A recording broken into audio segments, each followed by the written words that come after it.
So I will go ahead and let my partner in crime introduce himself. We will be co-presenting today so you can get the employer perspective as well as the Career Services College of Business perspective. Well, good afternoon, class. I told him you were talkative, you were interactive, and would ask questions. Please don't let me down. And I've had the benefit, this is my third class I'm doing now over the last couple days. And she says this is the best one. Now, based on how the last two went, I'm really hoping it is, but only you can deliver the goods there. Yeah. Well, good afternoon. My name's Brian Beyer. I'm with Cintas, and really out here today to lend you some employer perspective from the topic of interviewing. Obviously, with the career fair coming and everyone looking for internships and full-time roles, the interview is really the step that catapults you into that process. And to give you a lot of the insight from what an employer sees on the other side of the table, I'm going to interject in the presentation today along with Jody. So you're going to ask your question that you start out with, like, why are they here? Yeah, well, you know, to start things off, if you had to tell me why you came to college, okay, there's a reason, the light at the end of the tunnel. Why did you come to college? Show of hand. Now, we need to pass this around today so they can talk into this. Is this how this works? That's correct. Okay, so we're recording this today, so you can be live somewhere at some point, okay? So why did you come to college? Give me a hand. I'm going to start flipping, okay? Talk into the top. To get a secure job. To get a secure job. Who would agree with that? To get a secure job? Yeah, right? Here's the only challenge I would have to that. If you get a secure job after you graduate, I think you'll probably get a job in a year or two later.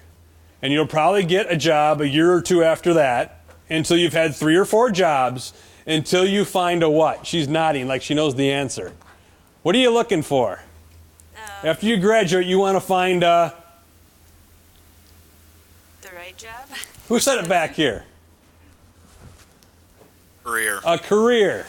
Now, you can pass it to whoever we want the next answer from, okay? That's how we're going to do this, okay? So what I would challenge you on is, you know, to really find that compatible employer from the get-go so you can have some longevity, a company that stands for what you believe in. There's a lot of compatibility so that you can have that over the long haul and not just a job after a job after a job. Okay? Excellent. Well, that leads us right into the hot topic of the day, and that is professional interviewing. How many of you have had the experience of having what you would call a professional interview? Okay, quite a few of you. Quite a few of you haven't. So I think there's always ways for you to improve upon the event of having an interview. It's a nerve-wracking process for most of us. But if you prepare, I can guarantee you, the more you prepare, the better it will go. So the first slide really focuses on one of the ways that we want you to do that preparation, and that is through research. When you have been asked by a company to come in and interview with them, obviously they have an interest in you, but you have to have an interest in them. How do you think that you could conduct company research? You might have to throw this around at this point. Make sure that you are branding yourself with name and major. We'll throw you the mic, and you're going to then answer the question. Again, a very interactive group, I promise, Brian. How can you conduct company research prior to an interview? Yes. This should be fun. We're going to work as a team here and get you the mic. I'm Felicia. I'm a marketing major, and then you can just visit their website and see like what they're about. So where would you go on their website? What would you be looking for? Like what they're, like what they do as a company, like how they work as a company too. That would be really important, right? First of all, what do you do as a company? What do you represent? Who else can share with us how you might research a company prior to an interview?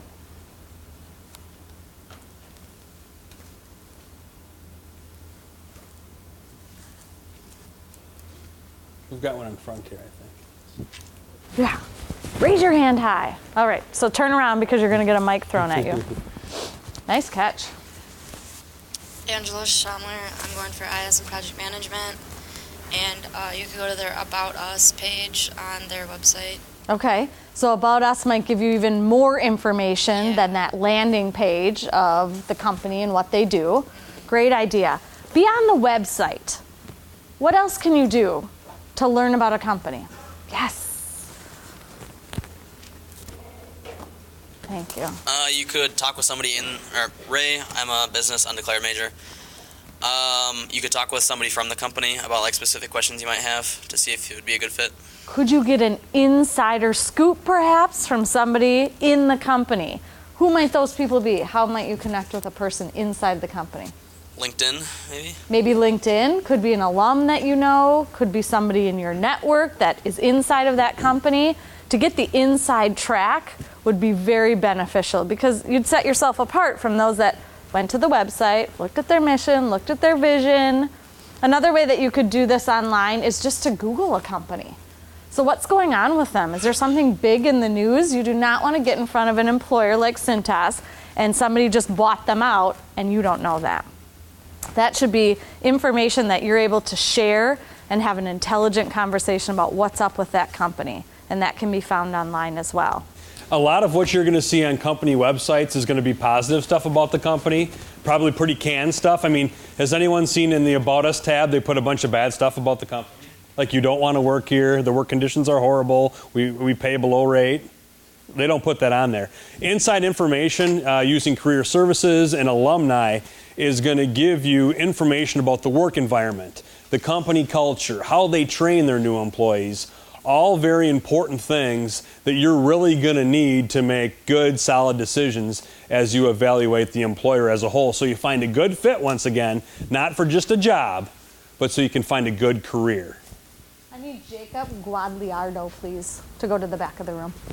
Thank you. Okay, so beyond research, which is extremely important, I don't want you to take it lightly. An employer will expect that you have done your due diligence before you sit in front of them.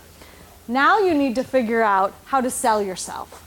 So I want you to think about at least 3 to 5 points of pride that you have. I don't want you to ever sit in front of an employer who says, well, tell me why you're the best person for the job, and you do not have a couple of heavy hitters that really sell you. So be thinking about and planning for those selling points before the interview.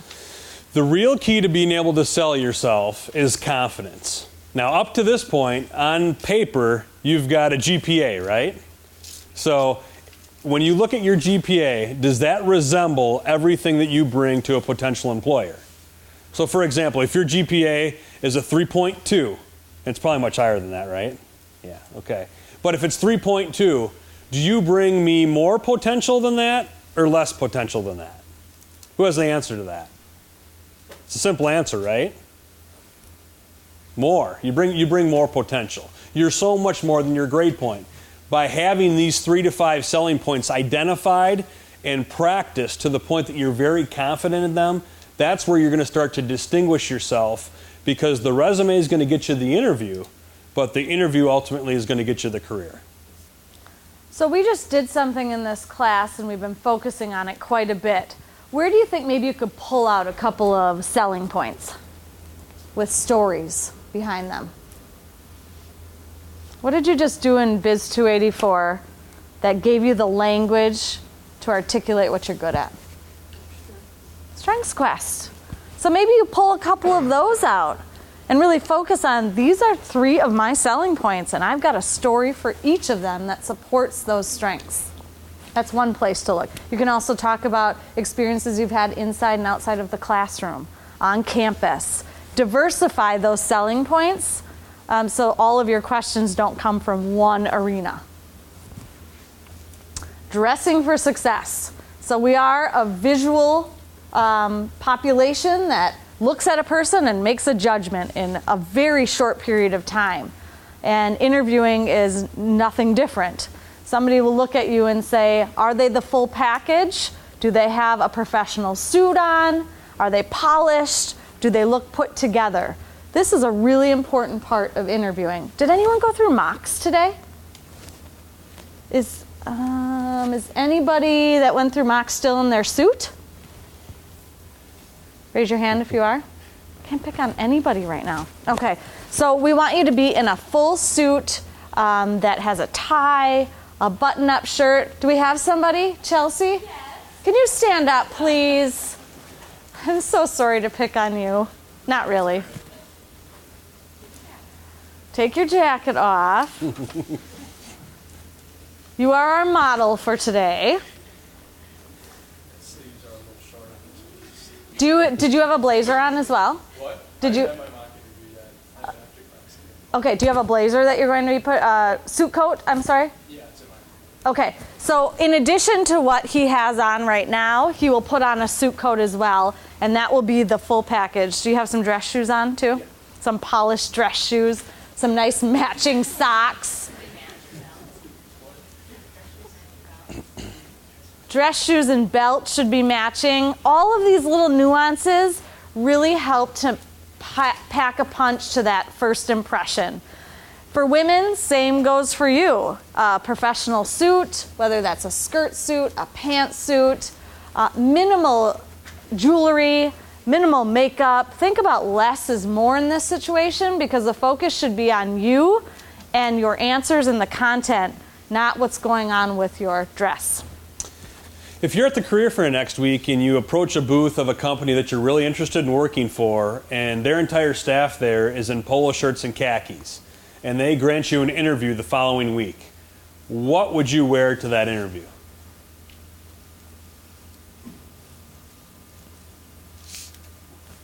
Yes. Louder? A suit and tie, does that make sense? Totally agree. Regardless of what the career fair attire is, you want to go into each of these interview situations with your best outfit on. Keep in mind if there's any question, it's okay to ask the employer what the attire can be, but always dress above the level you think you might need to be in. They're in polos and khakis because they already have the job, and you're dressing to get the job. So make sure you're always going one notch above what they are in. Be careful with accessories during interviews. Large necklaces, earrings, watches, things that you can play with a nervous twitch. Chances are when you're under pressure, you're going to resort to those types of things. So if you don't over-accessorize, you won't give yourself that opportunity. So I'd like to plug the career closet again for those of you that need some assistance with some professional dress items, because we require you to do mock interviews and going to a career fair. Please visit the career closet. It's really full right now, up to 4 free items every semester. So you can drop in when our office is open. Okay, what we've done today is we've really compartmentalized this prepping for interviews into 3 sections: before the interview, during the interview, and after the interview. So we are still working on before. Research is key. Coming up with 3 to 5 selling points, also extremely important. And practicing. There's a reason why we have you do a mock interview. That's because we need you in that real situation to make the mistakes there. Those employers are here for your development so they can give you critical feedback once you've answered a question. And if that doesn't happen, then you're waiting until you're in that real situation where you absolutely want that internship or that full-time job, and that's where your mistakes come out. So that's part of the practice. Who else could you practice with besides the mock that we have you do in class? Has anyone taken advantage of other places to practice interviewing? We have a virtual mock interview resource in Titan Jobs where we have a pre-recorded person who will ask you a question. You answer the question and then you watch yourself. That's pretty fun. It does give you a good insight into what don't I like about how I answered that question. How many times did I use a filler word? What's the most used filler word with this generation? I'm sorry? Like. Oh my goodness. Sometimes I can't even get through a sentence with a student who doesn't say like every other word. Well, this is a way for you to actually hear it and then take the initiative to change it. So the more you prep, the less those filler words will come in as well. So that's another way. People in your life, roommates, family, us in career services, we are happy to do a mock with you before you have a real interview so you can get out the nerves and the jitters and practice those scenarios with somebody. And this is all a very systematic process where you can do great research on a company, you can find a company you think that you're really compatible with, and you can engage them. But if you haven't practiced and prepared up to that point, it's probably not going to go well. So really doing that ahead of time is going to pay dividends long term as you engage in your networking relationships. And there's no tougher person to do this with than your roommate or your best friend. They're going to be your worst critic. It's going to be tough to do, but if you can do it with them, you're going to be really good doing it with other people at the career fair. Like yourself. Okay, first impressions. Let's continue that conversation. Not only do they count in dress, but also the material that you have prepared prior to the interview. How many of you have a padfolio? Those of you that went to mocks or are going to mocks, you will definitely get one of those. It's a nice way for you to put all of your material together. So extra copies of your resume, if you have a business card that you want to bring along.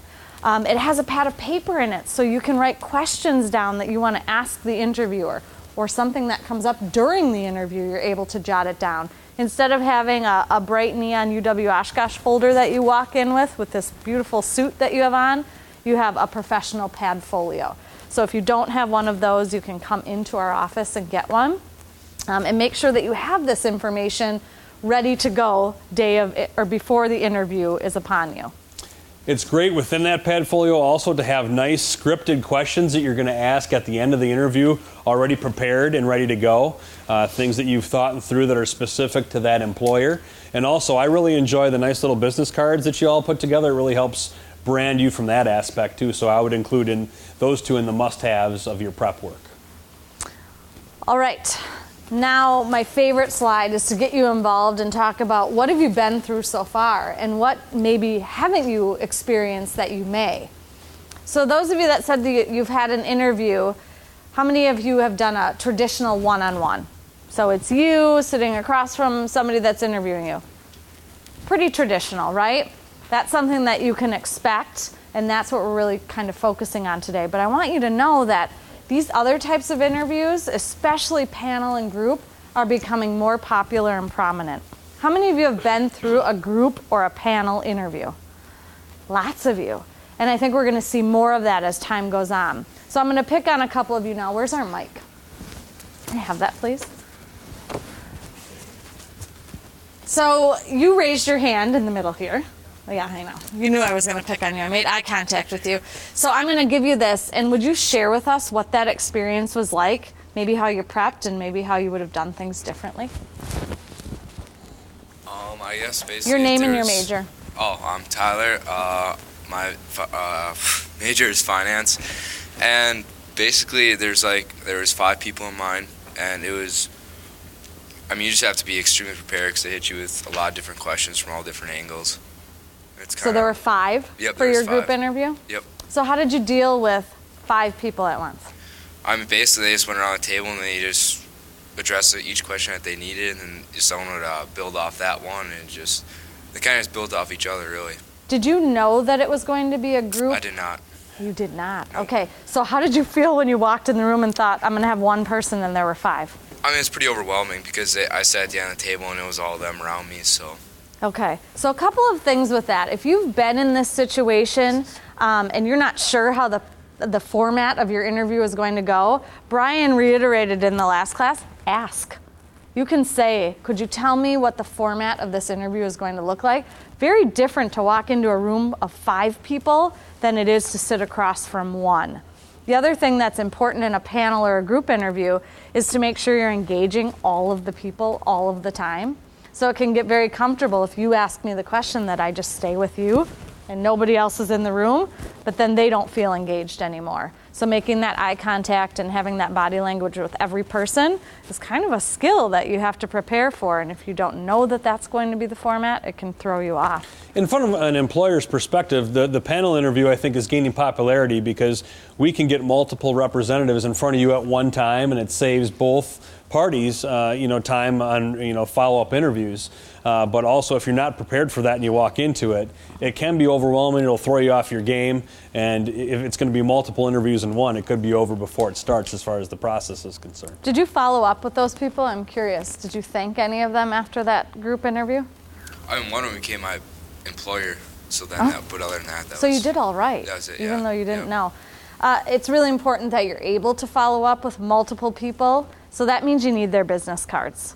It's okay to say to them, could I please have a business card of yours? Otherwise, you're going to walk out of that room and think, now how am I going to connect with those 5 people? And they might not be easy to find in the company. So it's absolutely okay to ask for their contact information. Telephone interview. How many of you have had a phone interview? Okay. Those are really great pre-screening tools that we're seeing more of. It's cheaper for a company to call you first and see whether or not there's enough fit for you to go on to the next phase. Sorry, Chrissy. Who raised their hand back here on a phone interview? Tell me about your phone interview. What did that feel like in comparison to something face-to-face? Right. I'm Nicole Larson. My major is IS. I've actually done a phone interview both with a person and an automated phone interview. Oh, okay. So Tell us a little bit about both. Okay. It is a lot different than doing it face-to-face with a person, because when you're face-to-face with someone, you can read their reactions and maybe change your answers or switch your answers based upon what their reaction might be. But then again, it's also a little bit more relaxing too. You can answer, you don't feel like you're pressured to answer, a specific way. The automated one was really strange. It basically came on and it would say that, we're going to ask you a question. When you're ready to answer the question, you press like 3 or whatever, and then you answer, and then you press another button to tell them that you're done answering. I'm intrigued. I have not heard of an automated phone interview. But I will tell you that phone interviews can be more challenging, and I think there's a couple of reasons. One you alluded to, which is there are no nonverbals for you to take cue from and change things up. But it also may make you a little more lax. Like, oh, I can be in my yoga pants and I have all of my notes and the answers in front of me, and I think you don't tend to conduct yourself as professionally. So you really have to prepare a little more, in my perspective, to get ready for a phone interview. Yeah. You don't conduct them, right? No phone interviews, no. Okay. How about video, Skype? Has anyone done those? What was that like for you? A little bit. It was unusual. One, because they were a different time zone than what I was, so it was really early for me and mid-afternoon for them. But it was for a medical scribe position, and they actually needed to test you before you were interviewed. So the first interview was going over the exam that you had to take and basically see how much you knew. So you had to be prepared for it either way. But it was a little unconnected. I prefer face-to-face interviews. Where did you Skype? Were you in your home? Mm-hmm. Okay. Yep. And that's another thing that can be a little bit, make you a little bit more uneasy, is your environment. Where are you sitting? Are there noises or distractions? Always know that if somebody wants to do a Skype interview with you, we have a Skype room at Career Services, and we're happy to let you use that. Informal. Talk a little bit, Brian, about informal interviews. Well, I would say the best spot to do an informal interview is like after class with a business professional, like today, right? But informal opportunities pop up everywhere. It can be waiting in line anywhere at a store. Just what turns, from normal conversation into professional conversation can happen very quickly when you start to network and realize the alliances that different individuals may have, and how that fits into who's in your network and who you need in your network. So don't overlook any public opportunity that could potentially turn into a networking opportunity, because when one door closes, another door opens, and you just never know who that person may have in their network that may benefit you. Last but not least, how many of you have had an interview over a meal? You have. Excellent. We didn't have any in the last class. Nick Davis, International Business Management. I had an interview for a position, and it was actually over sushi. So they were after I got done with the interview and everything, they were we were actually interviewing how because I couldn't use chopsticks. I felt like a toddler. I couldn't do anything, and he was basically coaching me through it the whole time, and he was telling me how I was accepting his feedback was actually part of the reason why he took me there, because he wanted to see if I could respond to how he was coaching me and things like that. Fantastic example. And how did you do? I did well. I got the position. So. Okay, very good. We just had an example in the news. I don't know if any of you saw the CEO that's taking people out for breakfast and talking to the wait staff prior to them ordering and telling them to screw up the candidate's order and see how they'll react. That's fantastic. It's kind of the same thing. The point is, they're always looking for how you will react, fit in. The interview is happening when you don't think it's happening. And a meal just adds in another complexity to the experience. Yeah. Personally, if I have a tough hiring decision to make between two candidates, I'll take the two candidates. What's your name? Kyle. And what's your name? Nick.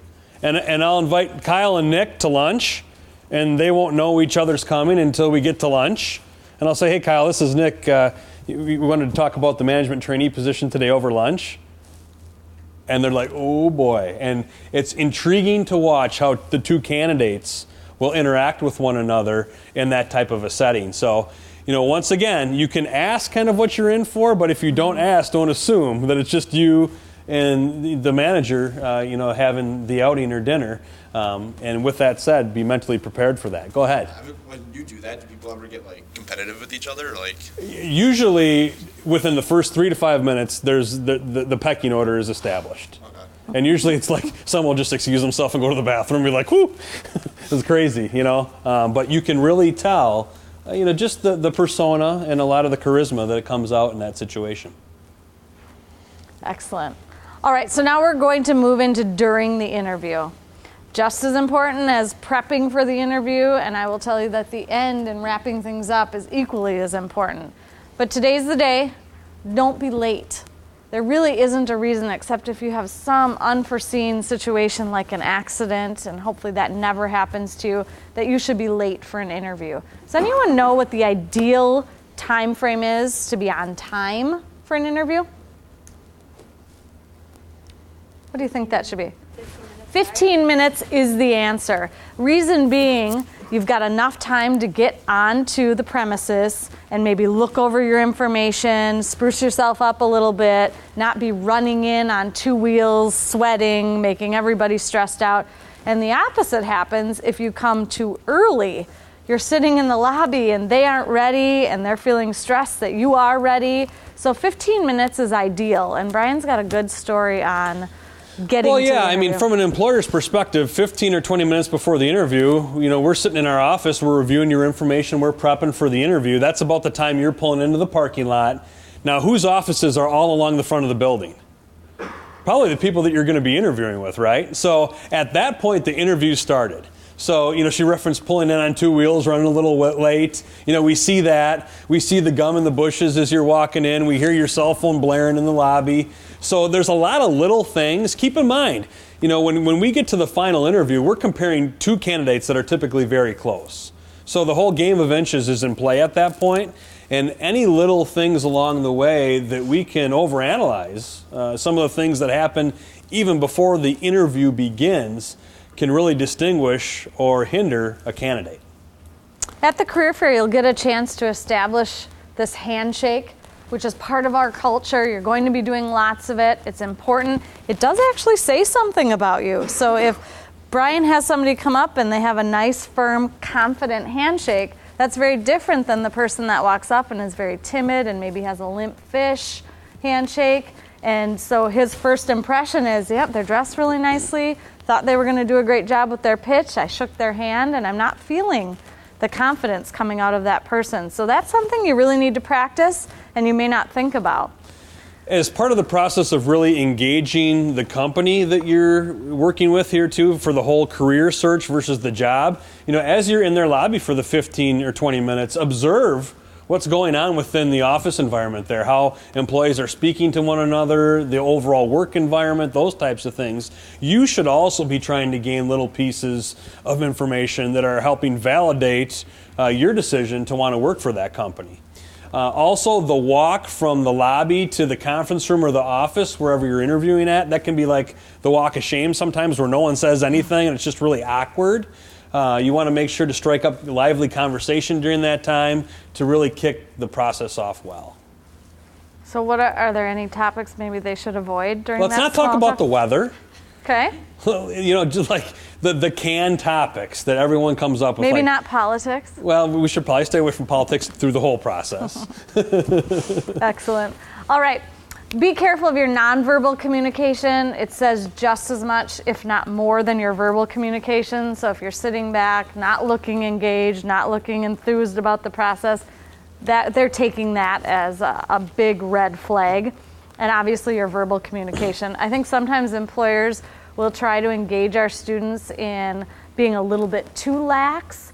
Maybe they'll even swear at some point to make you more comfortable. And you have to decide, how am I going to proceed with this? And that should be in a professional manner. This is an interview no matter how comfortable this employer tries to make you feel. Yeah, and that's a good opportunity just to, as you're breaking the ice, just to talk about your excitement in the interview today, a little bit of the research and what you found out about the company, and that can pass the 15 or 30 seconds it takes to get into the process. All right, the meat of getting ready for that interview process is, what type of questions will I be asked? I can tell you it's pretty common for you to still hear some traditional interview questions. Those would be things like, tell me about yourself. And you think, well, that one's easy. It's about me. Well, what are you going to tell them about yourself? What do they care about? How long will you spend? The answer is not much time, setting the stage about who you are. What are the most important features of you that you'd want them to know? And relate it back to the company and the position.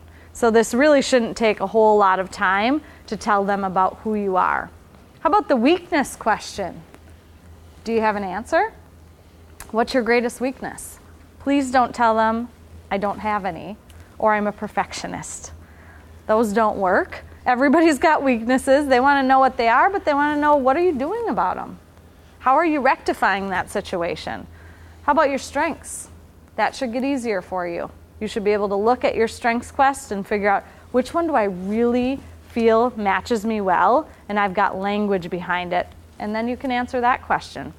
So beyond those traditional interview questions, we move into behavioral. Those are really for the purpose of past behavior predicting the future. So if Brian wants to know, are you a good fit in my organization, I'm going to ask questions like, give me an example of a time when. Give me a situation where you X. Because what you did in that situation is very likely what you'll do moving forward, and then they can assess whether or not that's a good fit for them. We're going to give you a strategy to answer behavioral interview questions in a very nice, concise box, so you don't end up going off in left field and not even knowing what the heck the question was, because you're nervous. Again, the more prep you do, the less problems you will have with this process. Yeah. And as you're responding to these questions with the STAR technique, you're going to want to kind of take on the storyteller persona, where you can really gravitate excitement and get the interviewer engaged with what you're telling them. And really, it makes for a lot of energy within the process if you can tell it, kind of like Grandpa would, if you will, in a very concise form, to get them in the moment like they were there in that situation when you overcame that obstacle. So let's take a minute to talk about the STAR technique. STAR stands for situation, task, action, and result. Feel free to jot that down if you don't think that's something you can remember. But the situation is you setting the stage. So that you don't spend a ton of time on. What was the task at hand? That should be even a little bit shorter. What you should spend the most time on is the action and the result. And don't forget the result. We get very tied up sometimes in the action that you took, and then we never hear what the outcome was. And the employer won't always pull that out. They don't have the time necessarily or the desire to keep pulling answers out of you. So you have to take this on. One thing to be really careful about is we do a lot of group work on this campus, and those are really good examples, but he's not hiring your group. So you say, we did this, and this happened to us, and this was the outcome for my group and our grade. But really think about, what did I do in that group? What was the action I took? What was the impact of the result on me? What did I learn from this situation? And then the interviewer can really decide, is this person individually a good fit for my position?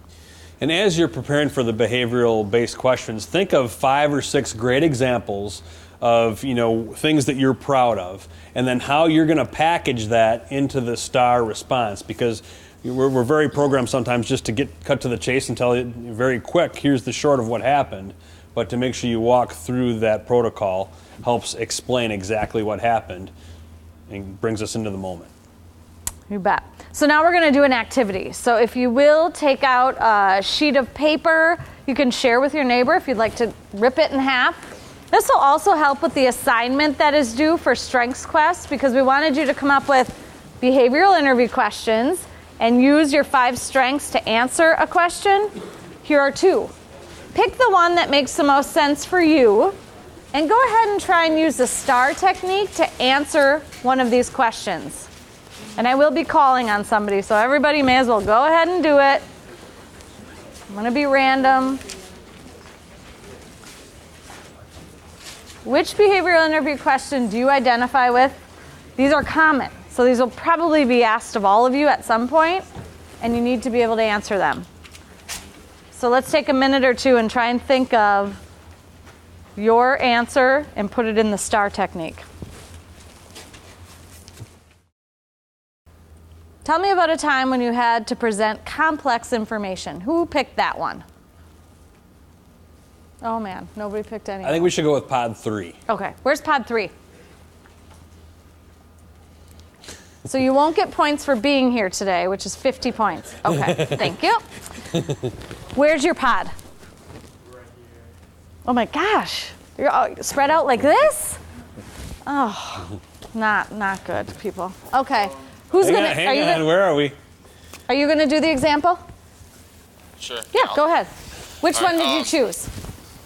I chose the first one. Tell me about present complex information. All right, go ahead and give us your answer. All right.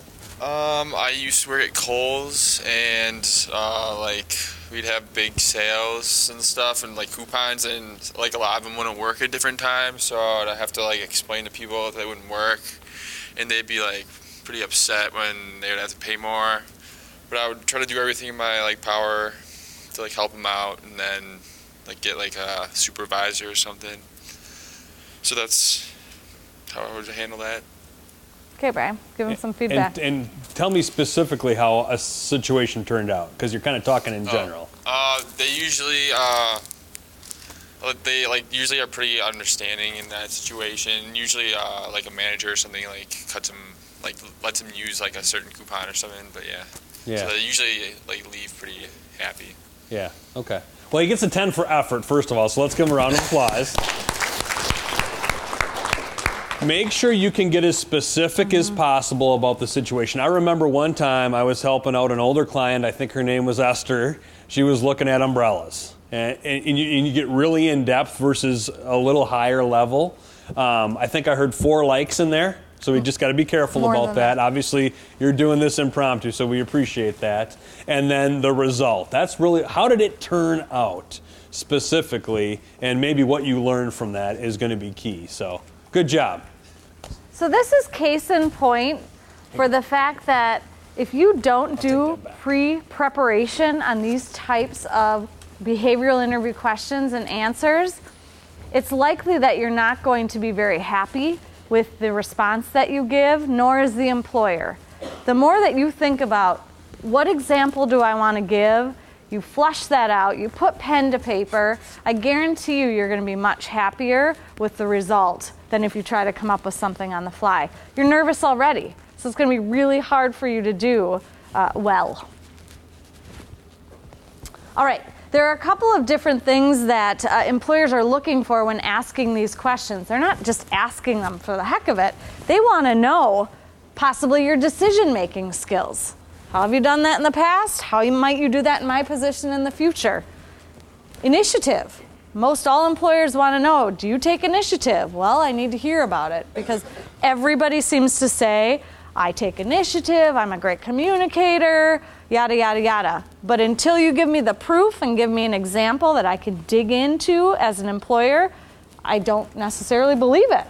And that's what behavioral interviewing questions are all about.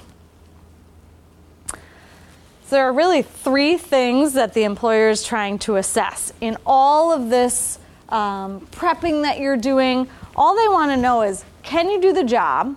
Well, for you guys, you're here at UW Oshkosh. You're getting the academic preparation necessary to have the skills and abilities to do the actual job, the nitty-gritty. Will you love the job? So are you passionate about this industry or the position? Do they know it? If you keep that in, they don't necessarily know it, and the person behind you is going to come in very excited, smiling, energetic, and wanting to talk about the future of their potential in this organization. So passion is key. And then lastly, can they tolerate working with you? Will you fit into the culture? Will you be able to have lunch with your colleagues, or will they not be able to stand you? So they're trying to assess these three things and decide whether or not you are a fit for that particular position. Yeah, and my personal 3 P's of hiring, personality, passion, and potential just tie right in with these, and that's what you want to try to gravitate all of your behavioral responses towards that'll play nicely into a successful interview. Ending the interview, as I said, 3 components to prepping for an interview. This one is just as important as the research. Closing the loop, wrapping things up. So always asking the interviewer questions. There are samples for you in the Get Hired guide. I suggest you go look at those. Maybe they'll spark you to think about, what else would I want to know? We don't want these to be canned, although you may write some down on your Padfolio before you go into the interview. They really should be inquisitive. What are some things that you want to know? One of them could be, tell me what the rest of this process will look like. What is the timeline for hiring? That's a very fair question, and one of many that you can write down. Express your qualifications again, and I want you to thank them. So how will you do that? You can write a thank you note and send it in the snail mail. That's not as common anymore and would absolutely set you apart. An email is very acceptable, and it can be done very quickly. So within 24 to 48 hours, these things should be happening. And LinkedIn. So go out and proactively link with this person. Send them a message saying, thank you so much for spending time with me, and reiterate why you're the best candidate for the job. You should not be afraid to do that. I just want to reiterate the importance of good questions at the end of an interview. Oftentimes, doing the final interview, I'll hear, no, I really don't have any more questions. They were answered in the first 2 interviews. And you should take every opportunity as a candidate to get to know each person you're interviewing with. So to have good scripted questions in your Padfolio, I think, are going to go a long way. From a thank you note standpoint, I really like the genuine and authentic approach of a handwritten thank you note. Seems like a lot of work, but I would just have them out in your car. At the end of the interview, you literally walk out there, you write the thank you note, you walk right back in and hand it to the receptionist, and I have it a couple hours later. You can really make that authentic very quickly, and it really separates you from a lot of the emails that we get. Sometimes you really need to take it to the next level. I've seen some pretty neat things to really individualize candidates. For example, one candidate after the process, I think they went to the dollar store and got like a $1 tool bucket, a $1 hammer, a $1 wrench, and a $1 screwdriver, put a note in it that says, I feel like I have the tools to be an asset to your organization, and brought it back in. And if anything, it made me remember that candidate, put a face with a name that really became timeless from that perspective. So, you use your judgment as you see fit with that, but to brand yourself and be unique, it can be pretty cool. That's the age-old question, did you hire him? And I didn't hire that one. Did not. No, I did not, Right. No. It was still a cool wrap-up. It made it very individual. Dylan, you can go ahead.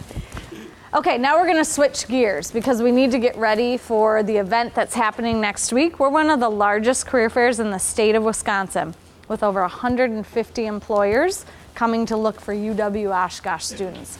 This gentleman over here being one of them. He's going to make you an offer you can't refuse, and he's going to give you the perspective of the employer as to why do they come to a career fair? What are they looking for from you? Who's been to the career fair before? About half of you. Okay, keep your hands up. Front row, yeah. How do you feel when you walk into the career fair? It's a little overwhelming, I'd say. Mm-hmm. And that's only natural. So you walk into the career fair, big room, hundreds of employers, a lot of students. You kind of get funneled in through the gate and you're in there and you're like, okay, now what, right? Well, that's when you herd up and walk around with your friends and do group interviews, right? No. No, that's not what we do. The nice thing is when you walk in and you're having that panic attack, the first 2 booths, like right through the gate, are Cintas. And you can come over, show me your resume, say I saw you in class. We'll give you the wet towel to get all the sweat off your face, give you a bottle of water. We'll review your resume. We'll help you work on your pitch because we realize that we're only going to hire 3 or 4 people next week out of the 300 or 400 students that are going to be there. But we want to put you all in a position to succeed. So if you're having that mental lapse and need a little positive reinforcement, come on by just for the peace of mind that will give you the pickup and get you going on your way with a little confidence in your step. All right, so the day of the fair, as we mentioned, it's a very large fair, and we want you to prep beforehand. It goes hand in hand with interviewing. If you wait until the day of, you're going to walk in and feel very overwhelmed. If you prep for it, you're going to have a plan of attack. The way in which you can do this is the Career Fair app. Has anyone downloaded the Career Fair app to your smartphone? Ooh, only a few. Okay, so this is going to be really great for you. We're going to watch a video in a second, but this Career Fair app will allow you to decide who you would like to go see, do some company research, where they're located in the fair, and what positions they are looking for. So we're going to watch a short video of Dylan here on how to use the Career Fair app, and then we'll ask you to go ahead and download that. Hello everyone, Dylan Erickson here from Career Services. As we all know, Career Fair on the Fox, as well as Internship Connect, is coming up. And you may be asking yourself, how can I prepare for the event? What companies will be there? Why can't anyone make things simpler? Well, I have good news for you. Today I will be showing you the UWO Career Fair Plus app. This app is available on Google Play, as well as the Apple App Store, on any mobile device. Let's go ahead and check it out. When you first open up the app, you will notice 5 different sections: companies, fair map, events, announcements, and Career Fair 101. I will just briefly show you each section and how it can help you for the upcoming fairs. First, we have companies. We have a full updated list of all the participating companies attending Career Fair on the Fox. This is an extensive list, so let's narrow it down a little bit. If we go up to filters, and let's start out with going to Career Fair on the Fox as our career fair. Let's say I'm a computer science major, and I am looking for a co-op or an internship. Now that we went ahead and filtered it, we're actually showing 14 out of the 181 companies on this smaller list. Being this computer science major, I'm kind of interested in Kohler. If I click on that company, then I get a brief description of their company, the majors that they're recruiting, and the positions that they're looking for. So I want to make sure that this company is in my favorited tab. If we click on the star on the right-hand side, they're going ahead and being placed on my favorited list. On top of that, maybe I'm interested in Northwestern Mutual, Oshkosh Corporation, as well as Plexus Corp. And now we have all of the companies that we want to visit on one handy list. We can actually use this as a checklist as well. So let's say we visited Kohler Company, then we visited Northwestern Mutual, Oshkosh Corp, and Plexus. Now we have our checklist complete, and we can leave the fair happy. The fair map shows an overview of what the Career Fair on the Fox will look like. And as you can see as well, we have all the different favorited companies that we're looking for starred on the map. So Oshkosh Corp is right over there. There's Plexus, Kohler, and Northwestern Mutual.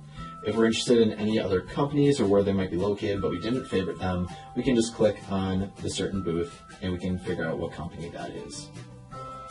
Well, I hope this guide will help you get prepared for Career Fair on the Fox, as well as Internship Connect. Have fun at the fair.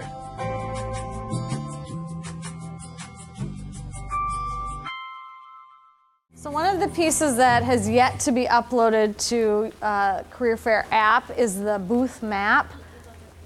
Oh, Christy just told me it's out there. Okay, we were waiting until we had everything solidified to make sure that you go to the correct booth that you see when it's on the app. So it's there for you. All of the information necessary for you to really prepare to go to the fair and be successful is out there. It doesn't take much time at all to download the app, and then every semester after this, you'll be able to go back into that app and just click fairs, and it uploads all of the new information once we have it uploaded to into the system. So one of the things that we mentioned was, what do you say when you walk up to a person at the career fair, like Brian? You've heard the word pitch before. It's also in your Get Hired guide. What is an elevator pitch or a pitch to an employer? Does anyone know what that is? What does it entail? What do they want to know?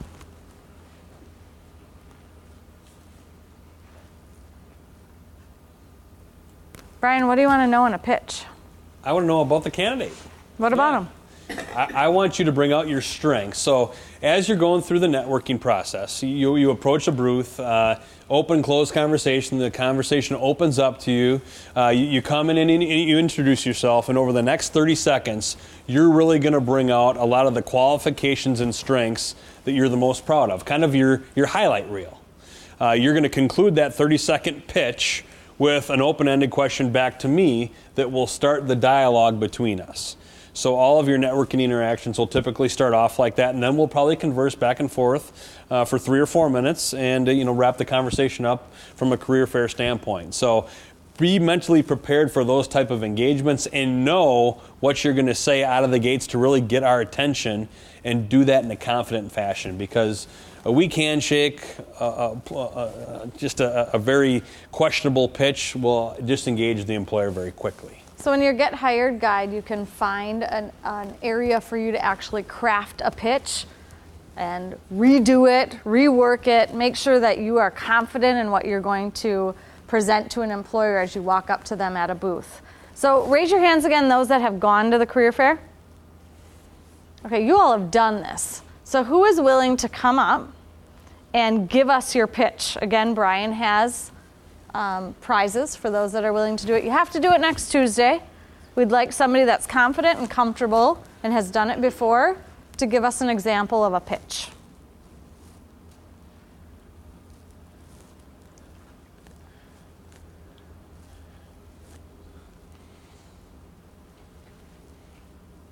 I'll let you pick the pod this time. I'm going to pick the person. I don't have one person who's comfortable coming up and giving Brian their pitch.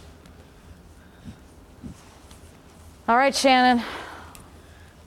Come on up. Give us your pitch. Poor Shannon. She works in career services. I gave her a heads up. I thought for sure somebody would come up and do this. So Shannon's going to show for us an example of what she might say when she walks up to Brian. Okay. Oh, she needs the microphone? There we go.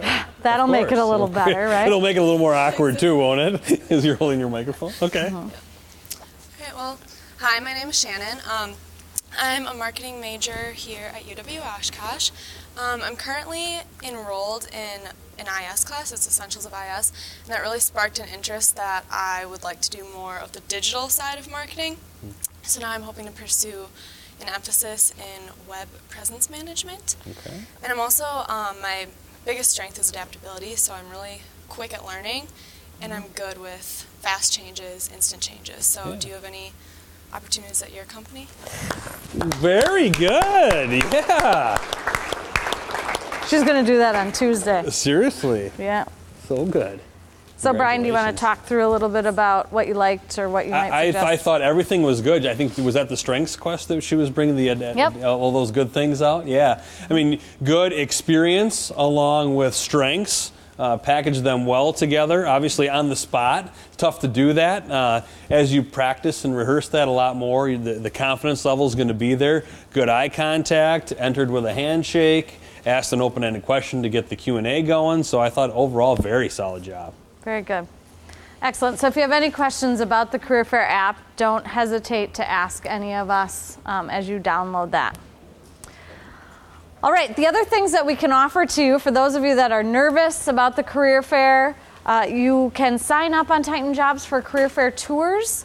So that will be somebody taking you around, getting the lay of the land, introducing you to a couple of employers before you are off on your own and looking to connect with them.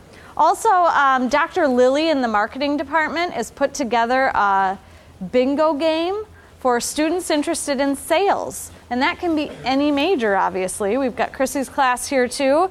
You can pick up a bingo card at the registration desk and go to those employers, ask them questions, practice your pitch, and then you'll be put in for a drawing. These are just ways to get you primed and ready to be more comfortable at the career fair. So please take advantage of those if they make sense for you.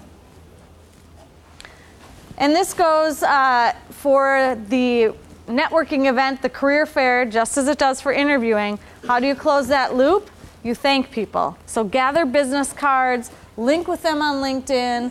If you're truly interested in them, you want to keep that relationship going. Maybe see them at another event on campus, but don't stop the communication after you've met them once. Make sure that you are shooting an email and linking with them.